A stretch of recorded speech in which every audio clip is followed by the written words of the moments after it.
Seguimos con más en Acción 10 en la mañana, en la segunda parte de debates y soluciones. En la primera parte hablábamos de esas nuevas plataformas que buscan el derrotar al partido de gobierno en las próximas elecciones. En este caso hablábamos de UNIR, esta plataforma que ha sido presentada por el presidente del Partido Conservador. Pero bien, ¿qué futuro tiene esto? ¿Cuál es la pretensión real de este tipo de plataformas surgidas en este momento, justamente ya a poco tiempo de mayo, un plazo referencial para el tema de las reformas electorales y muy cerca también de las elecciones? Bonifacio Miranda nos acompaña ya en esta segunda parte. Bienvenido, doctor, un placer que esté con nosotros. ¿Qué futuro le ve a esto? ¿Cómo explicarle a la ciudadanía que surjan estas cosas calificadas por algunos analistas como hacer zancudismo político, por otros como lo que buscan es hacer el juego al gobierno, procesos de división, y otros que consideran que lo que están buscando es una rebanada de pastel en las cuotas de poder que van a quedar distribuidas a partir de las elecciones? Sí, efectivamente, uno de los grandes problemas que tenemos es que la oposición perdió mucho tiempo, los diferentes grupos perdieron mucho tiempo buscando cómo negociar con la dictadura, sabiendo que la dictadura había logrado imponerse después del aplastamiento de los tranques. Entonces se perdió el 2019, se perdió el 2020, que estuvo incidido por la pandemia y por los huracanes, y ahora ya estamos contra el cacho, como decimos popularmente, ya estamos al borde de la realización de las elecciones, pero sin que se haya realizado cambio. ¿Cuál es el problema de esto? Que al perder el tiempo no se rompió el esquema que la dictadura había establecido en el pacto del 99 con el PLC. Con el PLC, Daniel Ortega y Arnoldo Alemán acordaron una ley electoral que tiene 20 años y que estableció un sistema bipartidista que era lo que le permitió a Daniel Ortega recuperar el control del gobierno en el 2007. Entonces, si no se rompía ese esquema, íbamos a estar dando vueltas alrededor del mismo punto. ¿Por qué? Porque el gran problema es en qué casilla vas a ir. Todo el mundo se pregunta en qué casilla vas a ir, en qué casilla vas a ir, en vez de preguntarse por qué no construimos una casilla nueva. Que esa fue mi pelea dentro del UNAP en el 2019, en el 2020. Construyamos una casilla nueva para no depender de las viejas casillas y de esta manera imponer los intereses populares en cualquier alianza política que se puede dar. Entonces, al no romperse ese esquema, estamos siempre peleando en el terreno institucional de la dictadura. Y entonces todos los grupos que surgen irremediablemente tienen que preguntarse con qué casilla vas a ir. ¿Por qué? Porque las fuerzas emergentes de Abril, la Alianza Cívica y la Unidad Nacional Azul y Blanco no quisieron constituirse como una fuerza política. Y el resultado lo tenemos ahí. Entonces vemos cómo emergen fuerzas del pasado. En el caso del Partido Conservador, tiene una crisis histórica muy grande desde el 22 de enero del 67, cuando Fernando Agüero, igual que en abril del 18, la gente salió a las calles a pelear creyendo que era el momento de la insurrección contra la dictadura, retrocedieron allá, aquí también retrocedieron, y entonces el resultado fue la catástrofe política. El Partido Conservador desde entonces no levanta cabeza. Y yo puedo entender el afán del ingeniero Alfredo César de levantarlo, pero él, como todas las otras fuerzas, irremediablemente tendrá que ir en un bloque, y muy probablemente la tendencia es que vaya en el bloque con la Alianza Cívica y con el Partido Ciudadanos por la Libertad. Yo quisiera alertar sobre la tendencia a la derechización extrema de estas opciones, y eso crea un problema, porque en Nicaragua hay un segmento importante de la población que es independiente y que no cree en ideologías, no cree en liberales, ni conservadores, ni socialistas, ni comunistas, ni sandinistas, lo que cree es en la solución de los problemas.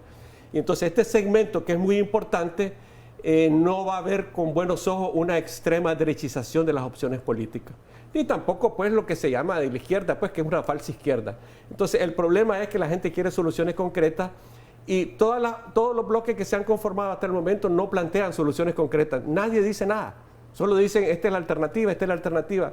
¿Qué te indican? Que todos se preparan para negociar cualquier unidad, y cualquier unidad siempre es negociar candidaturas, y eso es triste. Pero ¿beneficiaría, Bonifacio, a la Alianza Ciudadana el hecho de incorporar a esta nueva plataforma e ir juntos? ¿Comulgan en el sentido de que quizá la gente que estuvo ligada al partido actual de gobierno en décadas anteriores no deben de estar porque no tienen moral, según ellos, o porque no tienen suficiente peso, o porque han sido de izquierda? En eso comulgan.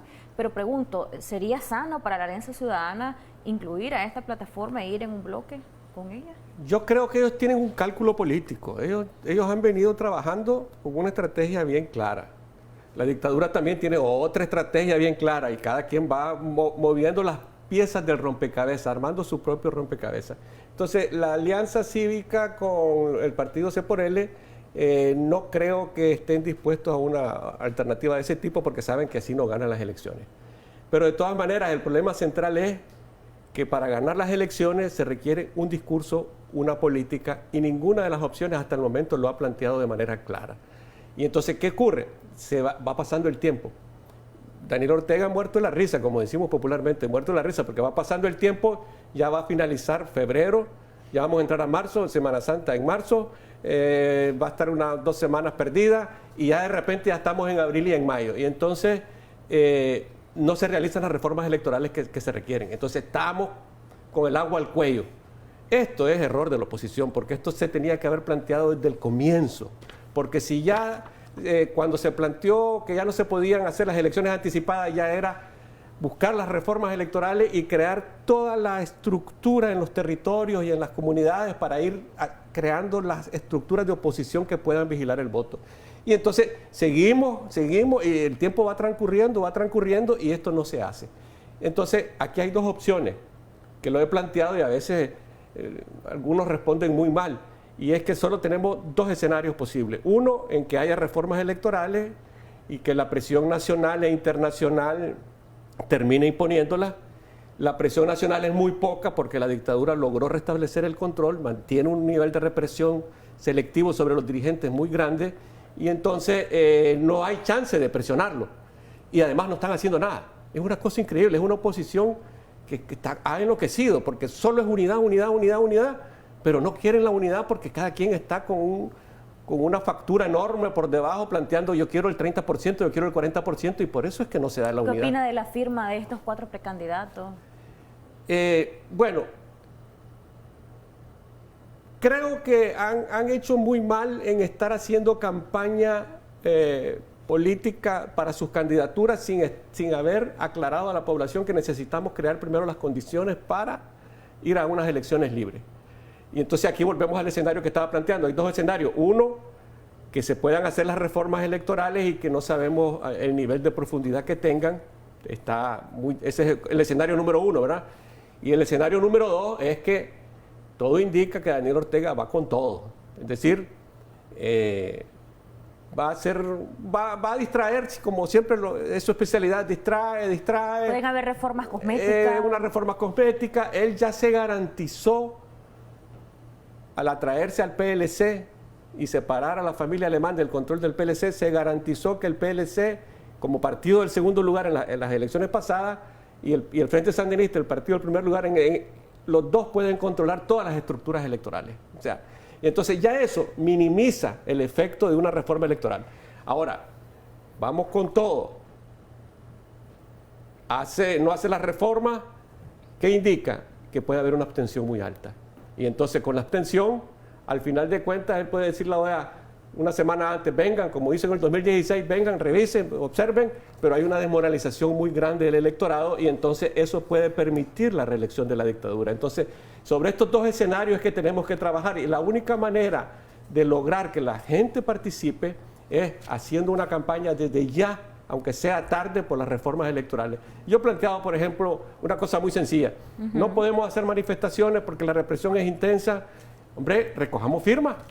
En cada casa, dale al vecino un papelito y él se encarga de recoger firmas y el otro que se encarga de recoger firmas y la gente con su firma, que no ponga la cédula, pero con su firma y de repente recogemos todas esas firmas y las presentamos a la comunidad nacional e internacional y les decimos, aquí está la petición del pueblo sobre las reformas electorales.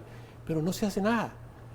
Y la comunidad internacional no va a hacer nada si no ve que en Nicaragua se está haciendo algo. Y ese es el problema. Entonces estamos patinando y seguimos patinando. ¿Qué escenario ve usted entonces? ¿Podríamos ver un escenario en unión, en este caso, a Ciudadanos por la Libertad, a la Alianza Cívica y a esta nueva plataforma presentada por don Alfredo César, y del otro lado a la Coalición Nacional y por otro lado al PLC? ¿Podría ser ese un escenario? Ahorita hay 3 bloques. Uno, el PLC, como partido del segundo lugar, con algunos posibles aliados, otros grupos minoritarios.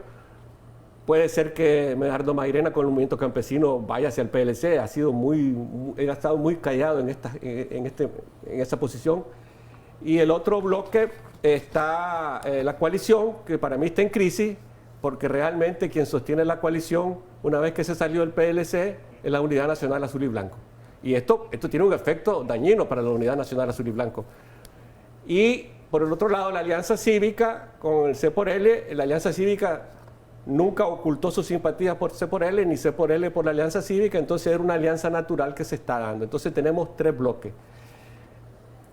Hemos llegado a un límite de incapacidad política que se tiene que recurrir a personalidades como Tunerman, o como Fabio Gadea Mantilla, o como Denis Martínez, para servir como mediador entre los bloques políticos, cuando la política por sí misma es el arte de estar negociando y estar planteando cosas y hacer amistades y a estar buscando cómo reunir gente. Entonces, cuando tenés que recurrir a un árbitro para que te sirva como mediador, quiere decir que estás muy mal. Estás muy mal porque sos incapaz de poder plantearle no solo a los grupos, sino a la población los puntos necesarios de la unidad. Le pregunto algunas de las preguntas que le hacía a don Alfredo y a quien acompañaba, a Nielka. Esto de sacar una plataforma que busca unidad en este momento no es más bien una estocada a la unidad.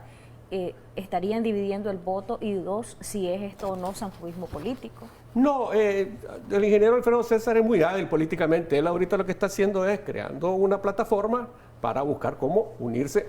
Adherirse a un bloque fuerte. A un bloque más fuerte en donde él pueda también compartir una parte.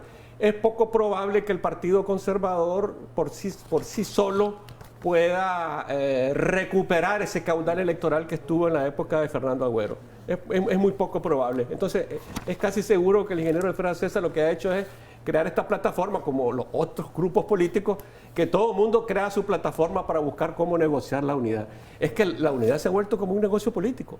Unidad, unidad, unidad, pero nadie cede porque todo el mundo tiene una petición muy específica de porcentaje que quiere para las diputaciones. ¿Será que esto va a quedar así al final en estos bloques? No creo. Obviamente la realidad política se impone y va a haber una presión muy grande con la candidatura de Cristiana Chamorro, ¿verdad? Cristiana, es interesante el fenómeno porque ella no ha estado participando en nada y de repente tiene más que todos los que estuvieron participando haciendo campaña política en los últimos 2-3 años. Más que Maradiaga, más que Miguel Mora y más que Juan Sebastián Chamorro, de la nada. Entonces, ¿qué te indica eso? Que la ciudadanía está esperando un liderazgo político que le dé una respuesta. Pero no hay respuesta. Y ese es el problema. Entonces, si no hay respuesta, la posibilidad de que la dictadura vaya con todo es alta. ¿Por qué? Porque no hay quien lo enfrente. Pero no solo enfrentarlo en la urna, es enfrentarlo en todas las maniobras políticas que va a hacer, porque recordemos lo que dijo Daniel Ortega hace poco, a veces no le prestan atención a los discursos, nosotros vamos a abrir negociaciones hasta después de las elecciones. Y si vos lo ligas eso con lo que dijo el general Humberto Ortega, que dice, es necesario la cohabitación, es necesario esto para evitar el caos, vos ves que todo el aparato sandinista se está articulando hacia una posición que es, voy a pasar este trecho como sea y después nos vemos. Y ahí es donde yo he planteado que existe la posibilidad, que espero que no se dé, de que se repitan las elecciones del 84. Que estamos justo en tiempo, pero en unos segundos me gustaría que usted nos dé su comentario, su valoración sobre la crítica pública que hizo Amaya Coppens a los sectores de oposición y con nombre y apellido señalamientos a algunos de ellos. Amaya Coppens es una gran dirigente, es una mujer pequeña de estatura, pero es alta en la moral, en lo que representó realmente. Y yo creo que su crítica no era necesariamente para Cristiana, sino para los que están politiqueando con las candidaturas. Creo que eso es lo que ella quiso decir. Dejen de estar politiqueando y busquemos cómo pelear la libertad de los presos, las libertades políticas y después podemos plantear otras cosas. Creo que ese fue el mensaje de ella y ha tenido mucho impacto político. ¿Hay que prestarle oídos a ese mensaje? Claro, porque es lo que hemos venido diciendo y repitiendo, pero cuando lo dice Amaya, pues hay que darle su lugar, pues.